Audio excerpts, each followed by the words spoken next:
મિત્રો આપ અત્યારે મારા વેલકમ 46 પપૈયા જોઈ શકો છો। આટલી હાઈટ અત્યારે થઈ ગઈ છે મિત્રો, આપ અત્યારે મારી સાથે જોઈ શકો છો। અને આજે મિત્રો તારીખ થઈ 14/6/2026, 14મી જૂન 2026 થઈ। આજે 80 દિવસના 80 થી 84 દિવસના મારા વેલકમ 46 પપૈયા થયા। અને મારે ફ્લાવરિંગ કરવાનો પ્રોબ્લેમ હતો તો મેં ફૂડ બૂસ્ટરનો સ્પ્રે કર્યો તો એ અટકી જવાથી એનું રિઝલ્ટ કેમેરામેન બતાવો કેટલી માત્રામાં પપૈયા લાગ્યા છે। એક એક શોટને આપણે બતાવીશું।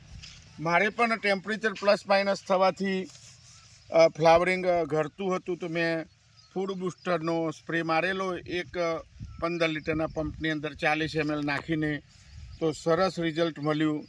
તમારે પણ આ પ્રોબ્લેમ હોય તો છોટી શકો છો ફૂડ બૂસ્ટર, અને ના મળતું હોય તો મને ફોન કરશો તો એની વ્યવસ્થા કરશું।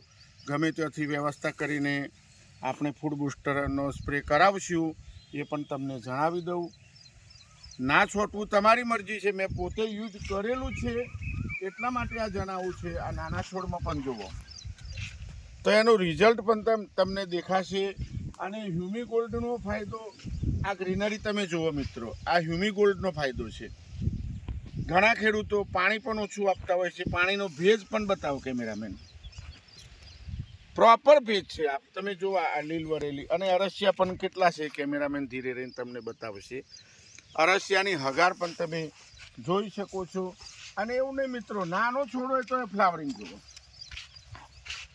ચાલુ થઈ ગયું છે। ટેમ્પરેચર પ્લસ માઇનસ થવાથી પ્રશ્ન હતો, પણ હવે તો તમે મારા આ વેલકમ 46ના પપૈયા 84 દિવસમાં ખાલી ક્વોલિટી જુઓ। નહીં તો શરૂનું ફ્લાવરિંગ એટલી બધી ગરમી હતી કે એ ખરી પડતું હતું, તો મેં ટ્રાય કર્યું પોતે કે ભાઈ ફૂડ બૂસ્ટર શું કામ કરે, પણ કોઈ પણ જાતનું ફ્લાવરિંગ કરતું નથી। અને પ્રોપર પાણી આપવાનું, પાણી જુઓ, આ પાણી ભાઈ બતાવો,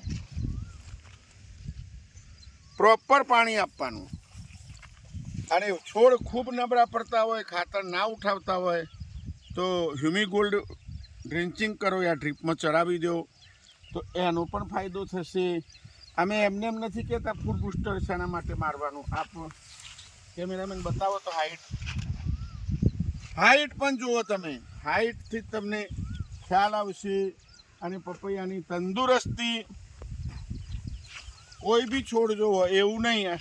અને મિત્રો ફરીથી તમને ધ્યાન દોરું, હું મારા પોતાના ખેતરમાં જ શૂટિંગ ઉતારતો હોઉં છું। મારું ગામ હિંમતનગર તાલુકામાં હાજીપુર ગામ છે મિત્રો, એ પણ ધ્યાનમાં લેવું। અને સાબર ડેરી અમૂલનો પ્લાન્ટ છે અને બિલકુલ બાજુમાં આવેલું છે। ફરીથી નોંધ કરો, હિંમતનગર તાલુકો બોલે તો સાબરકાંઠા જિલ્લાની અંદર આવેલું છે। સાબરકાંઠા જિલ્લામાં હિંમતનગર તાલુકામાં મારું હાજીપુર ગામ આવેલું છે। નેશનલ હાઈવે પર જ, મેઇન દિલ્હી બોમ્બે હાઈવે પર જ મારું ગામ આવેલું છે। અને પપૈયાની વાડીનું લોકેશન આપું તો Hapa road railway station, cameraman બતાવો, રેલવે દેખાય છે ને કેમેરામાં, રેલવેનો ટ્રેક બિલકુલ મારે ટચ જાય છે મિત્રો। તો હું પોતે કોઈ ખોટું નથી બોલતો, આપણે પોતે જ પ્રયોગ કરવાનો કે આ હ્યુમિગોલ્ડનો ફાયદો શું હતો। છોડ એકદમ આપ જોઈ શકો છો તંદુરસ્ત, કોઈ પણ જાતનો દવાનો, પેસ્ટિસાઇડનો સ્પ્રે મારેલો નથી, ફક્ત ફૂગનાશક દવા રેડેલી છે આમાં। અને ફૂડ બૂસ્ટરનો ફાયદો પણ તમે જુઓ, સરસ મજાનું રિઝલ્ટ। આ નાના છોડમાં પણ બતાવું ભાઈ પપૈયા, એનું જબરજસ્ત રિઝલ્ટ છે મિત્રો।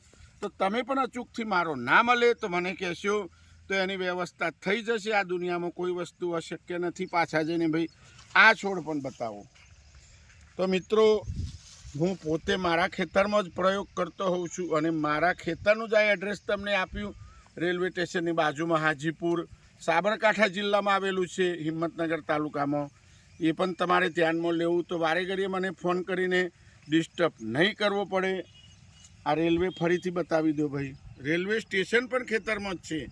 પેલી સાઈડ સ્ટેશન બતાવો ભાઈ, રેલવે સ્ટેશન પણ અમારા જ ખેતરમાં આવેલું, દૂર ખ્યાલ નહીં આવે, પણ અમે કહીએ તો તમારે ધ્યાનમાં આવી જશે। કેમેરો ઊંચો કરીને આપણા વેલકમ 46 પપૈયા પણ તમે બતાવો તો ખેડૂત મિત્રોને ખ્યાલ આવે કે અમે પોતે પહેલાં કામ કરતા હોઈએ છીએ। બાદમાં તમને કહેતા હોય છે આ યુઝ કરો, ના મળે તો અમે વ્યવસ્થા કરી દઈશું, એ વસ્તુ અલગ છે. દરેક ખેડૂતનું સારું થવું જોઈએ એવો અમારો આશય છે. તો અમે યુઝ કરીને તમને કહેતા હોય છે. ઘણા ખેડૂત મિત્રોને પ્રોબ્લેમ હોય, નાના સેન્ટરમાં વસ્તુ ના મળતી હોય તો ફોન કરી શકે છે. નાના સેન્ટરમાં ના મળે તો એની વ્યવસ્થા કરી દઈશું. પણ તમે પણ યુઝ કરશો, સારું પ્રોડક્શન આવશે. કોઈ પણ છોડ મારી સાથે ચાલો ભૈયા, કોઈ પણ છોડ તમને નબળો નહીં દેખાય. કોઈ પણ જાતની પેસ્ટિસાઇડ મારેલી નથી, ફક્ત ફૂગનાશક દવા રેડેલી છે. હજી થડની અંદર રમજી પણ કરેલી નથી, એ પણ તમને જણાવી દઉં. તો તમે પણ આ રીતના મિત્રો કરશો તો તમારે પણ જબરજસ્ત રિઝલ્ટ મળશે. નાના છોડની અંદર પણ ફ્લાવરિંગ જુઓ. તો તમે પણ મિત્રો યુઝ કરશો તો સારું એવું રિઝલ્ટ મળશે. વિડીયો સારો લાગે તો શેર કરજો, સબસ્ક્રાઈબ કરજો, તો બીજા ખેડૂત મિત્રોને પણ લાભ મળશે મિત્રો. તો આ રીતના તમે પણ હ્યુમી ગોલ્ડ અને ફૂડ બૂસ્ટર આ ટાઈમની અંદર જૂન મહિનામાં, જૂન જુલાઈમાં લઈ લેશો તો વાતાવરણ પ્લસ માઇનસ થતું હોય, ફ્લાવરિંગ પણ ઘટતું હોય, આ બધું અટકી જશે. ફૂડ બૂસ્ટરનો સ્પ્રે કરવાનો છે, કોઈના જોડે મિક્સ કરવાનું નથી. હ્યુમી ગોલ્ડનું ડ્રિન્ચિંગ કરવાનું છે, આ ડ્રીપમાં ચરાવવાનું છે, એ પણ તમારે ધ્યાનમાં લેવું. તો મિત્રો આ બીજા ખેડૂત મિત્રોને પણ શેર કરશો. પપૈયા વાવતા તો ફાયદો થશે, તો એમને પણ લાભ થશે. આટલી મહેનત કરીએ છીએ તો અમારી ચેનલને સબસ્ક્રાઈબ પણ તમે કરી શકો છો. અને પૂરી વાડીનો નજારો પણ તમને કેમેરામેને બતાવ્યો. તો અહીંયા આ વિડીયો હું પૂર્ણ કરીશ.